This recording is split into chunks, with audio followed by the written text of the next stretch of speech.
Welcome to Sasi official. இந்த வீடியோவில் நம்ம ஒரு முக்கியமான விஷயம் பேச போகிறோம். நேற்று வீடியோவில் ரஜினி சார் அடுத்து குடியரசுத் தலைவராக ஆக போகிறாரு அப்படின்னு சொல்லியிருந்தேன். கமெண்ட் செக்ஷனில் நிறைய பேர் நிறைய விதமான கேள்விகள் கேட்டிருந்தீங்க. எப்படி சொல்கிறீங்க? அதுக்கப்புறம் விஜயால் ஒரு சில தடைகள் இப்போ தொடர்ந்து வந்துக்கிட்டே இருக்குது. அது என்னென்ன காரணம் அப்படிங்கிறத பற்றியும் நம்ம ரொம்ப டீட்டெயில்டாக பேச போகிறோம். சினிமா செய்திகள் தெரிஞ்சுக்கொள்ளும், ரஜினி சார் பற்றின அப்டேட்டுகள், இந்த மாதிரி அரசியல் எல்லாத்தையும் தெரிஞ்சுக்க நம்ம சேனலில் சப்ஸ்கிரைப் பண்ணிட்டு இந்த வீடியோவை லைக் பண்ணிடுங்க.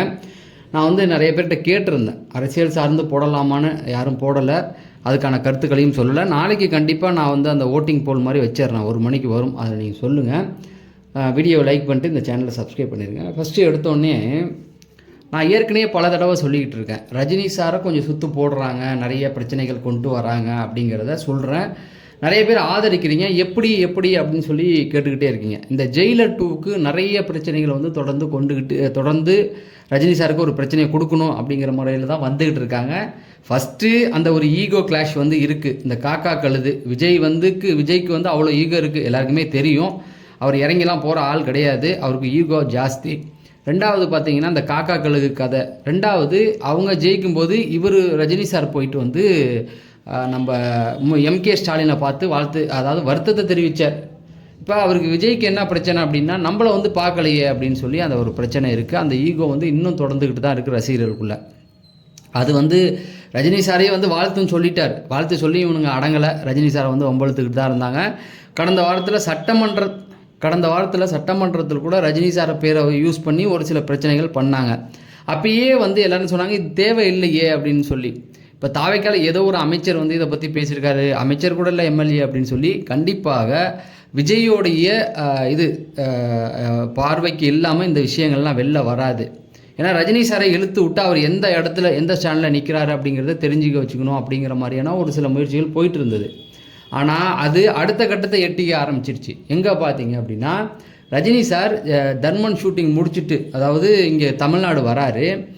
ஏர்போர்ட்டில் சம்பந்தமே இல்லாமல் ஒருத்தவர் தாவேக்காவுடைய 100 நாள் ஆட்சி எப்படி இருக்குன்னு 2 பேர் என்ன கேட்குறாங்கன்னா, தர்மன் படம் இப்போ என்ன பண்ணிக்கிட்டு இருக்கீங்கன்னு கேட்கும்போது தர்மன் படம்.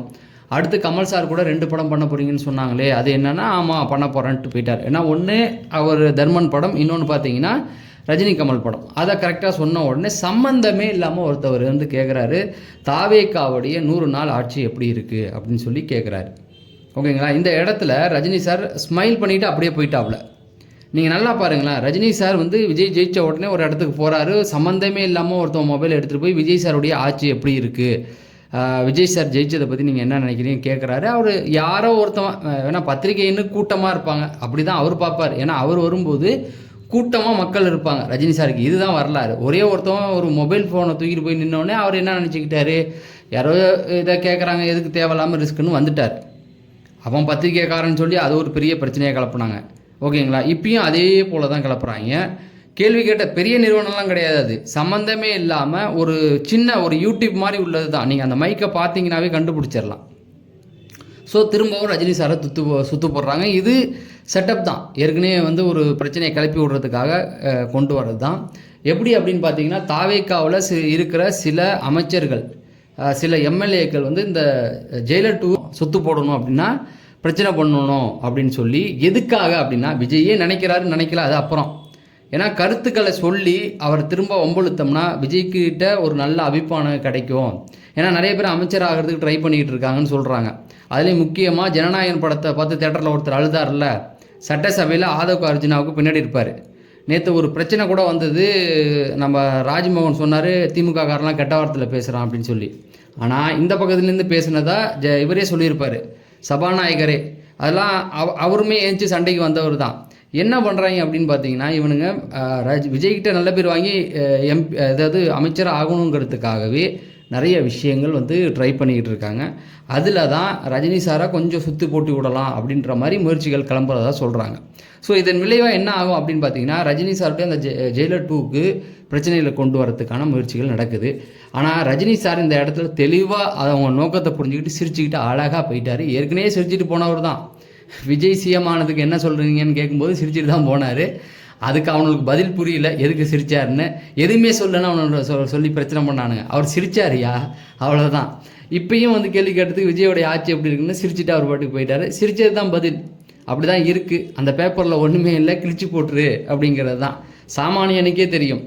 அவங்க ஒரே ஒரு சாதனை தான் பண்ணியிருக்காங்க. என்ன அப்படின்னு வந்தால் இது திமுகவுக்கு டஃப் கொடுக்குறாங்க. அதில் எந்த மாற்று கருத்தும் கிடையாது. திமுகவுக்கு ஒரு மாற்று, எதுக்கு திமுகவுக்கு மாற்று சக்தியாக வரதுக்கு இந்த மாற்றத்தை எதிர்பார்த்தாங்க அப்படிங்கிறது தான். நம்ம அரசியலுக்குள்ளே போவேன்னா எதுக்கு சொல்கிறேன்னா, ரஜினி சாரை சூழ்ந்து இந்த மாதிரியான கேள்விகளை கேட்பதும், அதுக்கப்புறம் பார்த்தீங்கன்னா ஜனநாயகன் படம் தோல்வி, அதுக்கும் ரஜினி ரசிகர்கள் காரணம் அப்படின்னு சொல்லி சுற்றிக்கிட்டு இருக்காங்க. ரஜினி ரசிகர்லாம் ரொம்ப நெகட்டிவாக செய்திகளை போட்டு விட்டாங்க, அதனால தான் இந்த மாதிரி ஆகிட்டுருக்குன்னு அவனுங்க ஏதோ நினச்சிக்கிட்டாங்க. அவனுக்கே தெரியும் படத்தில் ஒன்றும் இல்லை, அந்த பேப்பரை கிழிச்சு போட வேண்டிய பேப்பர் தான். ஏன்னா தேட்டரில் உட்கார முடியல. பகவந்த் கேசரியாவது ஓரளவுக்கு நல்லா இருந்தது, இந்த கேசரி அதை விட கேவலமாக இருந்தது அப்படிங்கிறது தான். ஹெச் வினோத்துடைய பேரே போயிடுச்சு, அது நல்லாவே தெரியும்.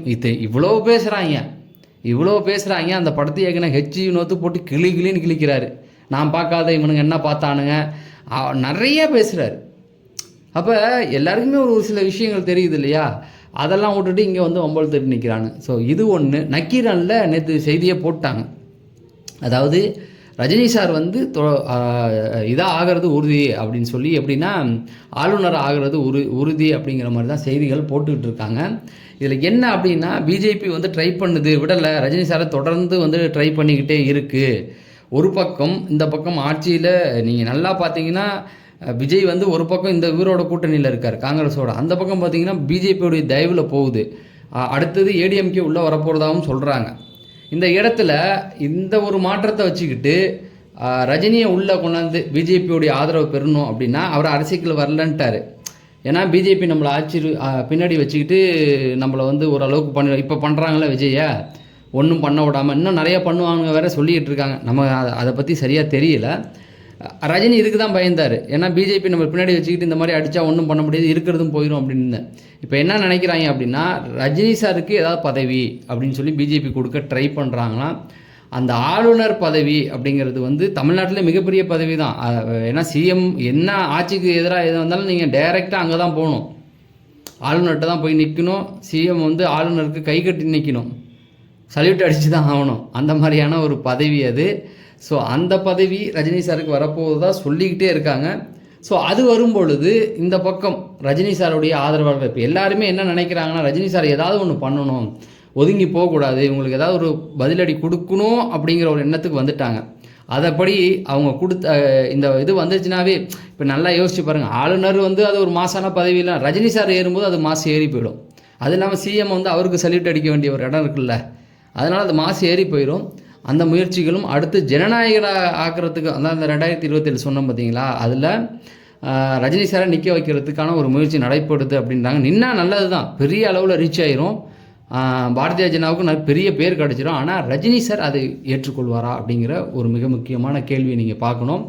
ஏன்னா 96 வாய்ப்பு, எல்லா நேரங்கள்லேயும் வாய்ப்பு தான். இப்போயும் பாருங்களேன், கெட்டாலும் நம் தலைவன் ராஜநடான்ற ஒரு வார்த்தை இதில் வரும், உண்மை ஒரு நாள் வெல்லும் அந்த பாட்டில், லிங்கா படத்தில். இன்னைக்கு பாருங்கள் 2096 சிஎம் வாய்ப்பு கிடச்சி, அப்படியே ஒவ்வொரு தடையும் சிஎம் வாய்ப்பு இப்போ வரைக்கும், இன்னைக்கு வரைக்கும் அவருக்கு பிரதமர் வாய்ப்போட வீட்டு வாசல் தேடி வந்துக்கிட்டு தான் இருக்குது. அப்போ அந்த கெட்டாலும் நம் தலைவன் ராஜநடான்னு சொல்லுவாங்களே, அதுதான் ரஜினி சார் அவ்வளோ சீக்கிரம் யாரும் இடம் போட்டுற முடியாது. பிரதமராக, குடியரசுத் தலைவர் ஆகிறதுக்கு, ஆளுநர் ஆகிறதுக்கு இன்னமும் அவருக்கு அந்த சக்தி இருக்குது. அவரை தேடி வருகிறார்கள், மக்கள் கொண்டாடுறாங்க அப்படிங்கிறது தான். ஸோ அதை சிலருக்கு புரிஞ்சிக்க தெரியல. அதுக்கு மேலே நம்ம அவங்களால என்ன சொல்ல முடியும்? ஏன்னா அதற்கான அறிவு வேணும்னுவாங்கள்ல, ஒரு விஷயத்தை புரிஞ்சுக்கிறதுக்கான அறிவு வேணும். அது இல்லாதவர்களை ஒன்றும் பண்ண முடியாது. ஆனால் கடைசியாக ஒன்று மட்டும் சொல்லி முடிக்கிறேன், ஜெயிலர் 2 என்ன தான் பண்ணாலும் சுற்றி போட முடியாது, பிரச்சனையும் பண்ண முடியாது. பண்ணுனா ஏற்கனவே இங்கே எல்லாம் நெகட்டிவாக தான் போயிட்டுருக்குது, ஒன்றும் பெருசாக எடுபடலை. அங்கே சட்டசபையில் திமுககாரன் வச்சு செய்யின்னு செய்கிறான், என்ன பண்ணன்னு. செஞ்சதுக்கான ஆதாரமும் எதுவுமே அவங்க கொடுக்கல, நாங்கள் இதை பண்ணிட்டோம் அந்த பாருங்கன்னு. அவங்க என்ன பண்ணுறாங்கன்னா, திரும்ப நீங்கள் என்ன பண்ணீங்க அப்படின்னு சொல்லி கேள்வி தான் கேட்குறாங்க. அதுக்கு திமுக என்ன கேட்டாங்க அப்படின்னா, நாங்கள் செய்யாதனால தான் உனக்கு ஓட்டு போட்டாங்கன்னு. அதுக்கு மேலே அவனுக்கு பதில் இல்லை. இப்படி தான் போயிட்டுருக்கு. தொடர்ந்து பார்ப்போம். ஜெயிலர் 2க்கு என்னென்ன நெருக்கடி கொடுக்குறாங்க அப்படிங்கிறதையும் பார்ப்போம். ஸோ நம்முடைய தொடர்ந்து இந்த வீடியோ லைக் பண்ணிட்டு சேனலை சப்ஸ்கிரைப் பண்ணுங்கள். உங்கள் கருத்துக்களை சொல்லுங்கள். அரசியல் சார்ந்து நம்ம எதாவது பேசணும்னு நினச்சா ஒரு தனி யூடியூப் சேனலும் ஆரம்பிக்கலாம், இல்லை இதுலேயே இப்படியே கலந்து பேசலாம். அதை உங்களுடைய கருத்துக்களை சொல்லுங்கள். நம்ம அடுத்த வீடியோவில் சந்திப்போம். நன்றி, வணக்கம்.